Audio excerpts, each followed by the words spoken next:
जय हिंद दोस्तों। 10 जनवरी के डेली करंट अफेयर्स का सबसे पहला इंपॉर्टेंट क्वेश्चन आप सभी के सामने रहा। ये पूरी तरीके से बाइलिंगुअल क्लास है, यानी हिंदी और इंग्लिश दोनों मीडियम में ये क्लास आपको मिल रही है। तो पहला प्रश्न ये रहा, अंतरराष्ट्रीय पतंग महोत्सव किस राज्य में हाल ही में शुरू हुआ है? In which state the international kite festival has started? तो ये जो काइट फेस्टिवल है, गुजरात राज्य में हाल ही में स्टार्ट हुआ है, शुरू हुआ है। गुजरात में बहुत ज्यादा लोकप्रिय महोत्सव है पतंग महोत्सव। साथियों, इंटरनेशनल जो काइट फेस्टिवल है, जैसा कि मैंने आपको बताया, कहाँ पे मनाया जाता है? गुजरात में मनाया जाता है। और इसकी शुरुआत अहमदाबाद में हुई है। 8 जनवरी को ये शुरू हुआ है। कब शुरू हुआ है? 8 जनवरी को ये प्रारंभ हुआ है। दोस्तों, कोविड की वजह से ये महोत्सव नहीं हो पा रहा था, तो 2 साल के इंटरवल के बाद, 2 साल के गैप के बाद इसे वापस से ऑर्गेनाइज किया गया। और इसका उद्घाटन अभी हाल ही में वापस से चीफ मिनिस्टर बने हैं गुजरात राज्य के भूपेंद्र रजनीकांत पटेल जी, इन्होंने इसका उद्घाटन किया है। दोस्तों, जो पिछला संस्करण था कब हुआ था? 2020 में हुआ था, जिसमें कितने देशों ने पार्टिसिपेट किया? 43 कंट्रीज ने इसमें पार्टिसिपेट किया था।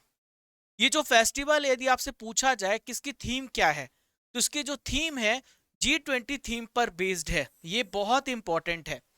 One earth, one family and one future, बहुत ज्यादा इंपॉर्टेंट है, आप इसे याद रखिएगा। दोस्तों, परीक्षा संजीवनी ले जाइए, यानी अंतरराष्ट्रीय जो पतंग महोत्सव है या उत्सव है, इसे कई नामों से जाना जाता है।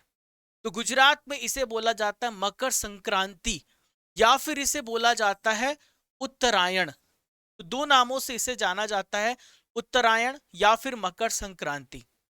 दोस्तों, ये 1989 से स्टार्ट हुआ है और हर साल 14 जनवरी को मनाया जाता है। और इस वर्ष ये जो पतंग महोत्सव है, पहले से स्टार्ट हो गया है। दोस्तों, यहाँ पर गुजरात राज्य की बात आई है। यहाँ पे जो लाइटर मैप यूज हुआ है इस बार, कल से कोशिश करेंगे कि और डार्कर मैप आपको दिखाऊं। तो ये है गुजरात, ठीक है। यहां पर आप देखिए गुजरात राज्य है, ये पूरा एरिया गुजरात। गुजरात की सीमा राजस्थान राज्य से लगती है, पहला। दूसरी सीमा मध्य प्रदेश से लगती है। तीसरा राज्य है महाराष्ट्र। तो 3 राज्यों के साथ गुजरात की सीमा स्पर्श होती है। और पाकिस्तान के साथ इसकी सीमा लगती है, जो कि अंतरराष्ट्रीय बॉर्डर, इंटरनेशनल बॉर्डर बनाता है गुजरात। देखिए, गुजरात की जो तटीय सीमा है, कोस्टल लेंथ है, भारत में सबसे लंबी कोस्टल लेंथ गुजरात राज्य की है।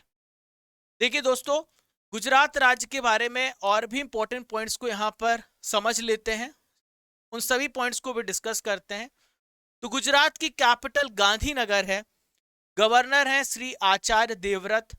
वापस से दोबारा मुख्यमंत्री बने हैं भूपेंद्र रजनीकांत पटेल जी। सबसे ज्यादा 7वीं बार अभी इन्होंने जीत दर्ज की है, और रिकॉर्ड जीत दर्ज की है बीजेपी ने, भाजपा ने। दोस्तों, भारत और पुर्तगाल मिलकर के गुजरात के लोथल में अभी हाल ही में राष्ट्रीय समुद्री धरोहर संग्रहालय की इन्होंने स्थापना करने की घोषणा की है। लोथल जो कि हड़प्पन साइट है, बंदरगाह है, एकमात्र बंदरगाह, ठीक है, हड़प्पन स्थल। गुजरात में अहमदाबाद जो है, ये जाना जाता है भारत के मैनचेस्टर के रूप में, भारत का बोस्टन कहा जाता है। क्लॉथिंग इंडस्ट्री यहाँ पे बहुत ज्यादा डेवलप हो रही है। और भारत का जो हीरा शहर है, वो कौन सा शहर है? ये है सूरत। भारत का कपड़ा शहर भी सूरत कहलाता है, टेक्सटाइल सिटी ऑफ इंडिया। अभी एक इंपॉर्टेंट करंट अफेयर्स मैं आपको और बताऊंगा। ड्रैगन फ्रूट आपने देखा होगा, रेड कलर का होता है, और तो उसका नाम बदला गया है, इसका नाम बदलकर कमलम किया गया है, ठीक है। क्या किया गया है? कमलम किया गया है। मेरे प्यारे साथियों, आप देख रहे हैं 10 जनवरी 2023 के महत्वपूर्ण डेली करंट अफेयर्स। मैं हूं आप सभी का राजा गुप्ता। मैं दोनों माध्यम में आपको क्लास देता हूं। जो भी वादा किया है, उसी वादे को पूरा करने के लिए तटस्थ हैं हम सब। हिंदी और इंग्लिश दोनों माध्यम में मैं आपको क्लास प्रोवाइड करता हूं। आपको डेली करंट अफेयर्स का यहाँ पे टेस्ट मिलता है। सुबह 6 बजे लाइव क्लास आपकी हो जाती है, जो कि भारत के सभी एग्जाम्स के लिए जरूरी है। ये करंट अफेयर्स की ब्रह्मास्त्र क्लास कहलाती है, क्योंकि यहां पर आपको मिलता है स्पेशल स्टैटिक जीके, और वो हर इंपॉर्टेंट पॉइंट जो आपकी परीक्षा के लिए बहुत उपयोगी है। दोस्तों, बारिश की बूंदे आपने देखी होंगी तो उनका आकार बहुत छोटा होता है। बारिश की बूंदें भले ही छोटी हों, लेकिन उनका लगातार बरसना जो बार बार बरसती हैं तो बड़ी नदियों का बहाव बन जाती हैं। वैसे ही हमारे छोटे छोटे प्रयास जिंदगी में बड़ा परिवर्तन ला सकते हैं। आपको बहुत बड़ा बदलाव नहीं करना है, आपको वर्तमान में जीना है, आपको अभी मेहनत करनी है। आपका भविष्य अपने आप निखर जाएगा। वर्तमान में जीना सीखो, भविष्य तो आपका सुनहरा ही है। क्वेश्चन नंबर 2 को डिस्कस करते हैं। महाराष्ट्र ओपन टेनिस टूर्नामेंट का खिताब हाल ही में किसने जीता है? तो Maharashtra open tournament tennis tournament का खिताब टालान ग्रीक्सपुर ने जीता है। किसने जीता है? टाल ऑन ग्रीक्सपुर ने जीता है। दोस्तों, ये किस देश के खिलाड़ी हैं? टैलॉन। तो टैलॉन जो है नीदरलैंड के प्लेयर है।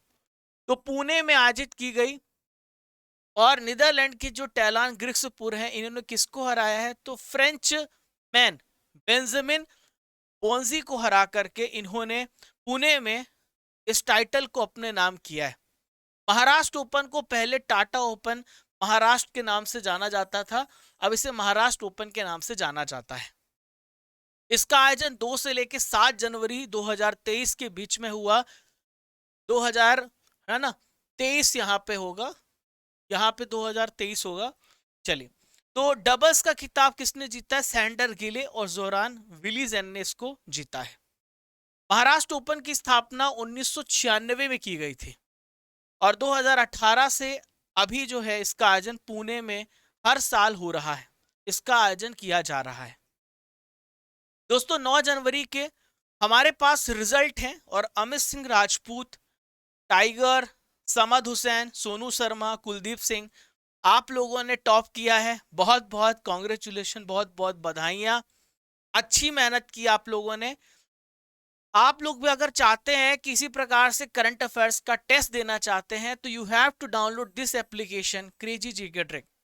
आप सर्च करिए गूगल प्ले स्टोर पर, या फिर लिंक डिस्क्रिप्शन बॉक्स पे दी गई, उसे क्लिक कीजिए और सीजीटी एप्लीकेशन को डाउनलोड कीजिए, जहां पर आपको मिलता है हमारे एप्लीकेशन के अंदर वीडियो, पीडीएफ, क्विज, तीनों आपको यहां पर फ्री मिलते हैं। डेली करंट अफेयर्स पूरी तरीके से फ्री है। जैसे ही आप खोलोगे उसको क्लिक करना, हर महीने का हर दिन का करंट अफेयर्स का पीडीएफ, क्विज लगातार इसी फॉर्मेट में बना हुआ है, आप देख सकते हो। ठीक है, और यहां पर RGCGT यूज कर लेना कोड। तो आपको यहाँ पे कुछ पीडीएफ जो है, आप अगर उन पीडीएफ से, यहाँ पीडीएफ लिखा है, मास्टर पीडीएफ लिखा है, अगर उनको आप डाउनलोड करना चाहते हैं तो आप कोड यूज कर लेना RGCGT। अगला प्रश्न है, उत्तर प्रदेश में यूबी ग्लोबल सिटी अभियान शुरू किया गया, यह कितने दिनों का अभियान होगा? तो उत्तर प्रदेश में यूपी ग्लोबल सिटी अभियान शुरू किया गया, और यह अभियान 100 दिन का अभियान है। कितने दिन का अभियान है? 100 दिन का अभियान। तो यूपी ग्लोबल सिटी अभियान का मकसद क्या है? What is it's purpose? तो इसका पर्पस है, इसका उद्देश्य है जीवन शैली को सुधारना, यानी जो लोगों के लाइफ स्टैंडर्ड है, लाइफ स्टाइल है, उसको ग्लोबल स्टैंडर्ड्स के अनुरूप बदलना। क्लियर? तो उत्तर प्रदेश के शहरी विकास और ऊर्जा मंत्री कौन है? तो इनका नाम है अरविंद कुमार शर्मा। इन्होंने सभी 762 नगरीय निकायों में इस अभियान की शुरुआत की है। क्लियर? और इस अभियान के तहत और भी चीजों में सुधार लाया जाएगा। एयर की क्वालिटी में सुधार लाना है, बेहतर सफाई करना है, ब्यूटिफिकेशन करना है, शहरी सुविधाओं को और ज्यादा इनहेंस करना है। दोस्तों, उत्तर प्रदेश में जो अभियान है, ग्लोबल इन्वेस्टर समिट और G20 शिखर सम्मेलन को ध्यान में रखते हुए ये सारे किए जा रहे हैं। लखनऊ में अगले महीने 10 से 12 फरवरी ग्लोबल इन्वेस्टर समिट होने वाला है। तो इसको ध्यान में रखते हुए लोगों के स्टैंडर्ड को, लाइफस्टाइल को बदलने की कोशिश की जा रही है, ताकि उनको लगे, जो हमारे यहाँ आएंगे, गेस्ट आएंगे, जो वहाँ पर विजिट करेंगे, तो उनको लगे कि लखनऊ और यूपी कितना सुंदर जगह है, कितना सुंदर राज्य है, कितना सुंदर शहर है। चलिए, केविन मैकार्थी को किस देश के हाउस ऑफ रिप्रेजेंटेटिव के अध्यक्ष के रूप में चुना गया? तो केविन मैकार्थी को हाउस ऑफ रिप्रेजेंटेटिव के अध्यक्ष के रूप में अमेरिका में चुना गया है। जो अमेरिका की हाउस ऑफ रिप्रेजेंटेटिव है, उनके रूप में केविन मैकार्थी को चुना गया। क्या नाम है? Kevin McCarthy. तो केविन मैकार्थी आप यहां पर देख पा रहे हैं, ठीक है। देखिए, केविन मैकार्थी में विद्यार्थी का नाम आ रहा है, अगर ऑप्शन में रहे तो आप टिक कर देना, विद्यार्थी मैकार्थी कुछ रिलेटेड है तो एग्जाम में आपको क्लिक करेगा। तो ये है केविन मैकार्थी। दोस्तों, मैकार्थी जो है रिपब्लिकन नेता है। इन्होंने डेमोक्रेटिक पार्टी की नैन्सी पेलोसी का स्थान लिया है और 55th 55वें सदन के स्पीकर बने हैं। मैं आपको बताना चाहूंगा, आप सोच रहे होंगे कि हाउस ऑफ रिप्रेजेंटेटिव क्या है। तो जिस प्रकार से हमारे यहाँ पर दो सदन है, संसद के दो सदन है, एक लोकसभा है और एक राज्यसभा है। तो लोकसभा को कहा जाता है लोअर हाउस और राज्यसभा को कहा जाता है अपर हाउस। उसी प्रकार से अमेरिका में हाउस ऑफ रिप्रेजेंटेटिव कांग्रेस का लोअर हाउस कहलाता है। वहीं पे सीनेट होती है और सीनेट को अपर हाउस बोला जाता है, सीनेट को ऊपरी सदन बोला जाता है। यहां भी 2 हाउसेस हैं। Is that clear? चलिए, केंद्र सरकार ने लद्दाख की अनूठी संस्कृति की रक्षा के उपायों पर चर्चा करने के लिए एक समिति का गठन किया है। इसके अध्यक्ष कौन हैं? तो साथियों, इसके अध्यक्ष हैं नित्यानंद राय। नित्यानंद राय। अब आप कैसे याद रखेंगे?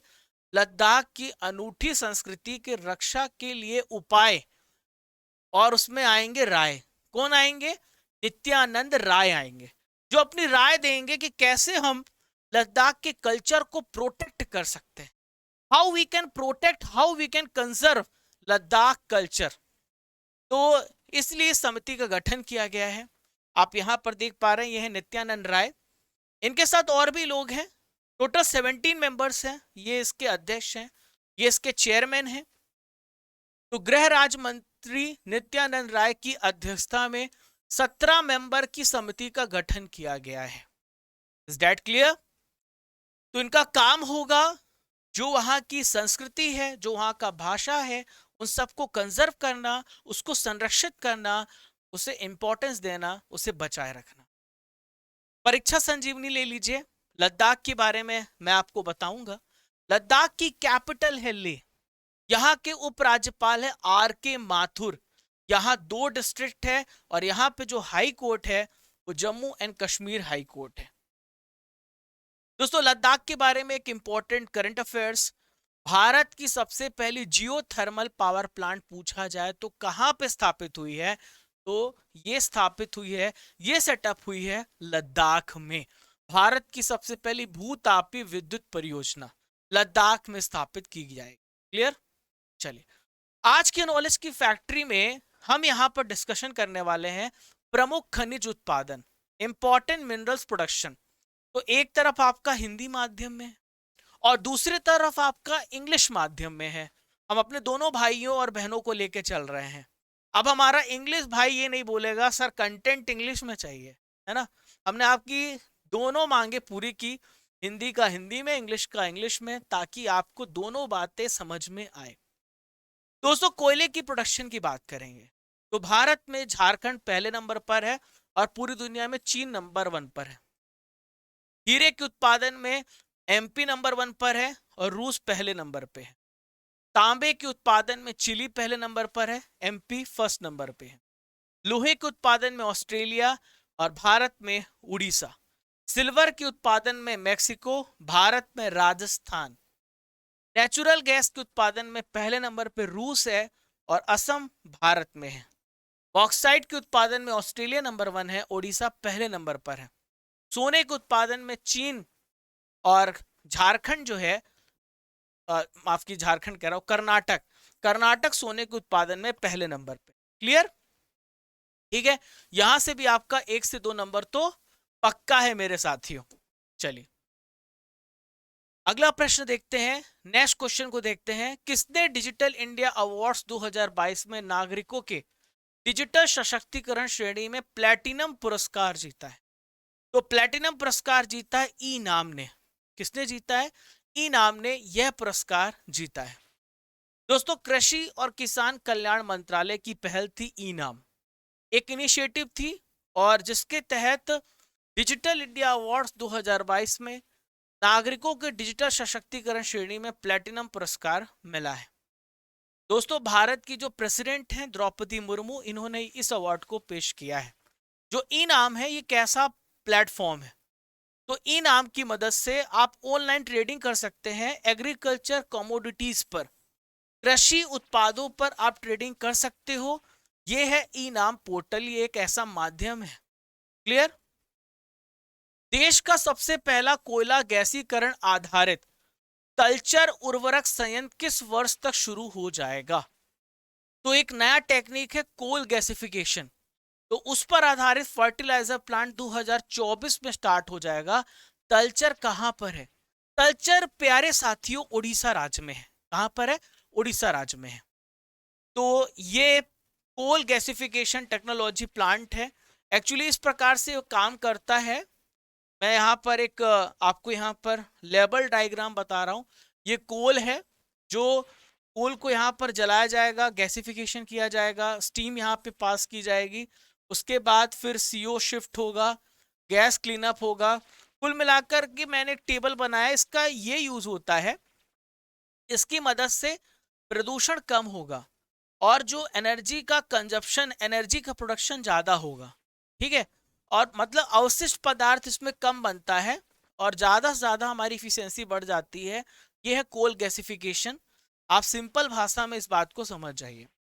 भारत के प्रेजेंट में स्वास्थ्य और परिवार कल्याण तथा रसायन और उर्वरक मंत्री हैं डॉक्टर मनसुख मंडाविया। इन्होंने देश का सबसे पहला कोयला गैसीकरण आधारित तलचर उर्वरक संयंत्र अगले वर्ष अक्टूबर में तैयार हो जाएगा, ऐसा इन्होंने कहा है। दोस्तों, तलचर संयंत्र में यूरिया उत्पादन के लिए कोयला गैसीकरण तकनीक का प्रयोग किया जाएगा, जैसा कि मैंने आपको बताया है।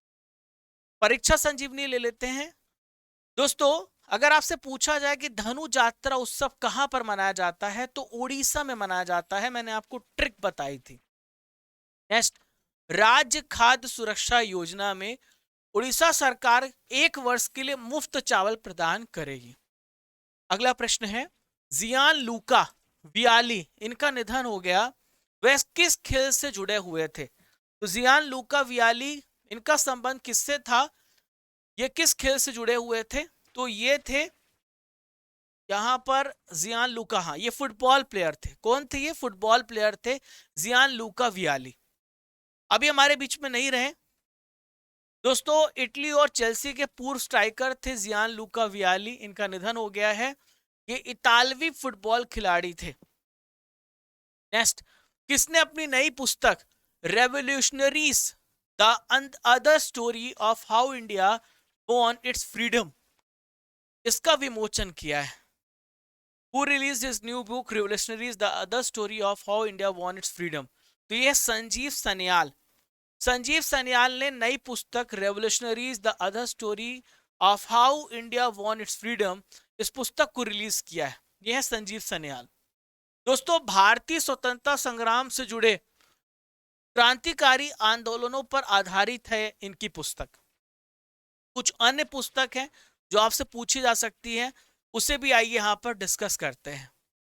अंबेडकर अ लाइफ, शशि थरूर ने इस पुस्तक को लिखा है।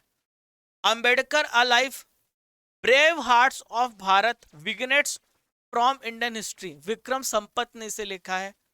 Forging metal, Nripendra Rao and the Pennar story, Pavan Singh Lal ने इस पुस्तक को लिखा है। चलिए, आज का आखिरी प्रश्न है, बीसीसीआई चयन समिति के अध्यक्ष हाल ही में कौन बने हैं? तो बीसीसीआई चयन समिति के अध्यक्ष बने हैं चेतन शर्मा। कौन बने हैं? चेतन शर्मा। दोस्तों, बीसीसीआई की स्थापना 1928 में हुई है। वानखेड़े स्टेडियम मुंबई में इसका हेडक्वार्टर है।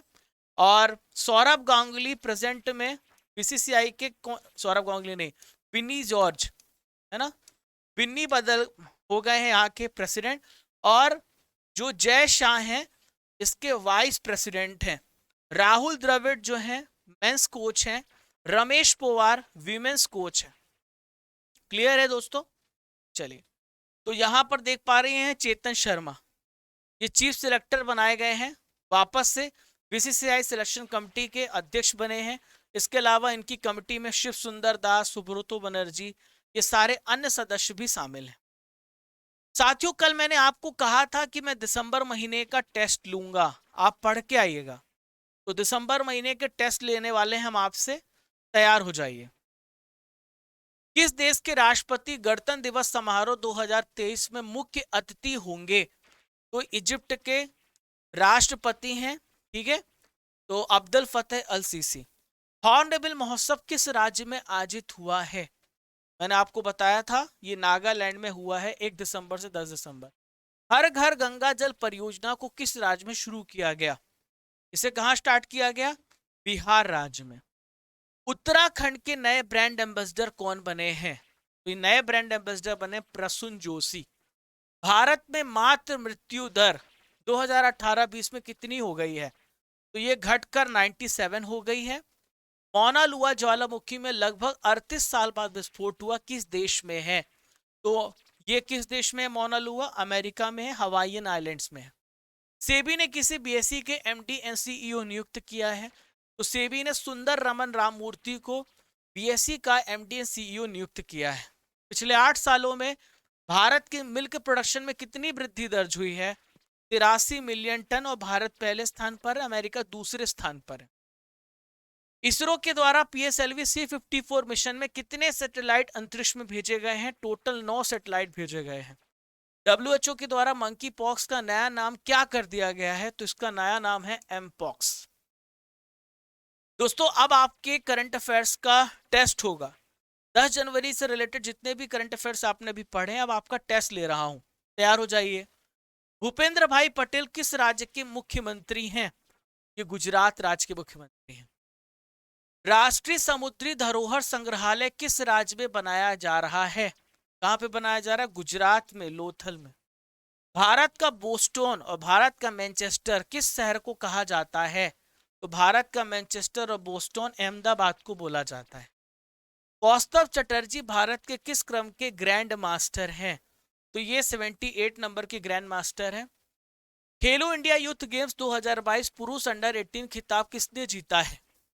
तो किसने जीता है? एमपी ने जीता, मैंने आपको बताया था। महिला पीएसी बटालियन का गठन करने वाला पहला राज्य कौन बना है? गठन करने वाला राज्य कौन बना है? तो यह है उत्तर प्रदेश।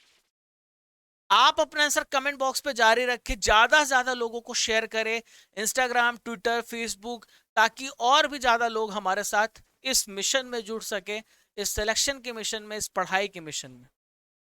कमला हैरिस किस देश की उपराष्ट्रपति हैं? तो ये अमेरिका की उपराष्ट्रपति हैं। कोयला उत्पादन में पहला स्थान किस देश का है? तो पहला स्थान चाइना का है। हीरा उत्पादन में भारत का सबसे पहला राज्य कौन है? तो हीरे के उत्पादन में एमपी सबसे पहले नंबर पे। धनु यात्रा उत्सव किस राज्य में मनाया गया है? तो कहां पे मनाया जाता है? ओडिशा राज्य में। साथियों, कल 9 जनवरी के करंट अफेयर्स का रिवीजन करेंगे, उसका टेस्ट लेंगे आपको कितना याद है। 17वां प्रवासी भारतीय दिवस सम्मेलन कहां पर आयोजित हो रहा है? दौर में। Keshari Nath Tripathi has passed away. He was the former governor of which state? तो he was former governor of West Bengal. Which state government has started caste survey? तो कास्ट सर्वे को पश्चिम बंगाल ने स्टार्ट किया है। पूर्वोत्तर कृषि कुंभ 2023 का आयोजन किस राज्य में किया गया? तो इसका आयोजन मेघालय राज्य में किया गया। In which state the world's first museum of palm leaf manuscript has been opened? तो कहां पर? केरल राज्य में। Y20 समिट की थीम, लोगो और वेबसाइट को किसने लॉन्च किया है? अनुराग ठाकुर जी ने लॉन्च किया है। राष्ट्रीय जीनोम संपादन और प्रशिक्षण केंद्र का उद्घाटन कहां पर किया गया? मोहाली, पंजाब में। विश्व स्तर पर तीसरा सबसे बड़ा ऑटो बाजार कौन सा देश बना है? तो ये देश भारत है, पहले नंबर पे चाइना है। Who has become the Secretary General of Asian Pacific Postal Union? तो ये बने डॉक्टर विनय प्रकाश सिंह। उड़ीसा के मुख्यमंत्री नवीन पटनायक ने किस शहर में अत्याधुनिक हॉकी स्टेडियम का उद्घाटन किया है? दोस्तों, कल मैंने भुवनेश्वर गलती से टिक कर दिया था, और इसका सही उत्तर राउरकेला है।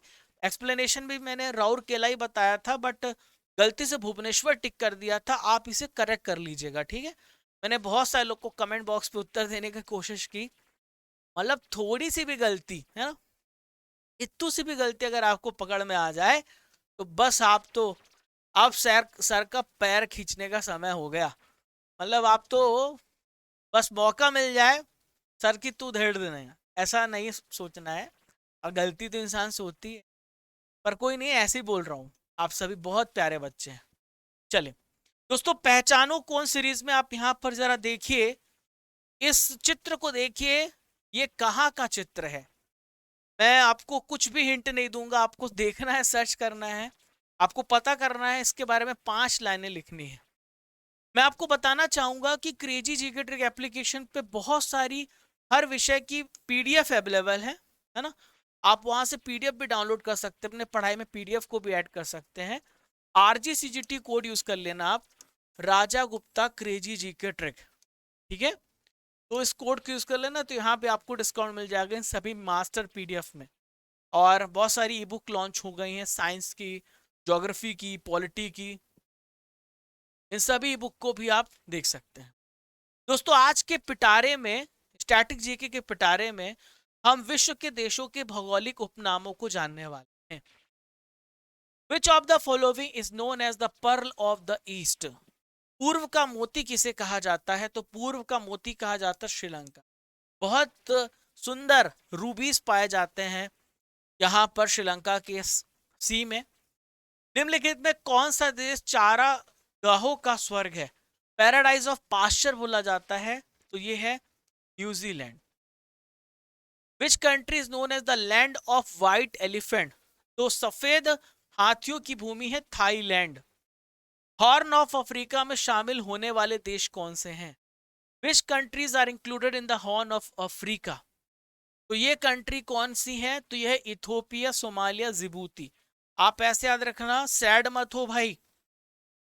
यहां पर देखिए सोमालिया, इथोपिया और तीसरा कौन सा? जिबूती। सैड मत हो, सैड की स्पेलिंग बस ए हटा देना, SEED याद रखना। Which of the following countries known as Maghreb? तो इनमें से कौन से देश हैं जिनको मगरीब के नाम से जाना जाता है? तो मगरीब के नाम से जाना जाता है, यह है मोरक्को, अल्जीरिया और ट्यूनेशिया। विशेषकर यहाँ पे मगरीब जो मुस्लिम्स थे, रहते थे, और बहुत ज्यादा इनकी संख्या इन देशों में पाई गई, इसलिए मगरीब बोला जाता है।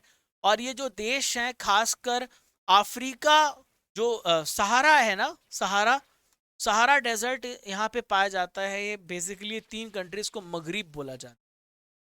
विश्व की हेलीपोर्ट राजधानी के नाम से किसे जाना जाता है?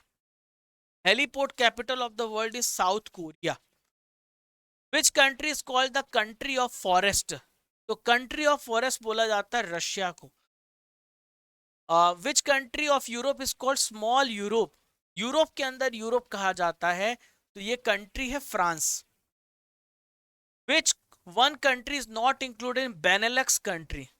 तो इसमें बेनेलक्स देश में कौन सा शामिल नहीं? देखो, be for Belgium, ne for Netherland और लक्स फॉर लग्जमबर्ग। तो ये नहीं होगा, बुल्गारिया नहीं होगा। Which of the following is known as the land of rising sun? तो लैंड ऑफ राइजिंग सन आप सबको पता है, Japan. Which of the following country is known as sugar store of the world? तो चीनी का, विश्व के चीनी का भंडार क्यूबा है। यूरोप का रोगी, यूरोप का मरीज किसे कहा जाता है? Patient of Europe. तो यह है टर्की। हमेशा विवादित रहा है टर्की अपने इतिहास में। टर्की वो रहा है क्षेत्र जहां पर हमेशा से मतलब संघर्ष जारी रहा है, लड़ाई होती रही है। Which of the following countries known as the garden of lakes? झीलों की वाटिका कहा जाता है। लैंड ऑफ थाउजेंड्स लेक्स भी बोला जाता है, and it is known as Finland. तो कैसा लगा मेरे प्यारे साथियों आपको ये सेशन? अगर वाकई राजा सर की मेहनत आपको दिल से लगती है तो जरूर आप शेयर जरूर करिएगा दोस्तों को। अंतरराष्ट्रीय पतंग महोत्सव किस राज्य में शुरू हुआ? आपको कमेंट बॉक्स पर इसका उत्तर देना है, इसका उत्तर देना है। पीडीएफ के लिए आप टेलीग्राम ज्वाइन हो जाना, वहां पे भी इंपॉर्टेंट अपडेट्स मिलती हैं। आप हमें आप मुझे भी फॉलो कर सकते हो इंस्टाग्राम पर, टेलीग्राम पर, फेसबुक पर। क्रेजी जी के ट्रिक को भी आप फॉलो कर सकते हो। हम हर जगह मौजूद हैं। और सब्सक्राइब भी कर लेना, घंटी वाला बटन दबा देना, बेल आइकन बटन दबा देना, शेयर कर देना। और अपनी इस फैमिली को, सीजीटी फैमिली को, आपके राजा गुप्ता सर के इस करंट अफेयर्स की फैमिली को ज़्यादा से ज़्यादा लोगों तक ग्रो कीजिए। जिनको ज़रूरत है उन तक पहुंचाइए। आप अपने क्लास की फीचर ज़रूर बताइए कि आपको क्या अलग मिलता है यहाँ पर। और आप भी कमेंट बॉक्स पे लिखिए कि हम इस क्लास को और कितना अच्छा बेहतर बना सकते हैं। तो चलिए दोस्तों, चलने का समय हो गया है, इजाज़त दीजिए। फिर कल मिलूंगा सुबह 6 बजे, इसी जोश इसी ऊर्जा के साथ। जब तक तोड़ेंगे नहीं तब तक छोड़ेंगे नहीं। खुश रहिए, मुस्कुराते रहिए।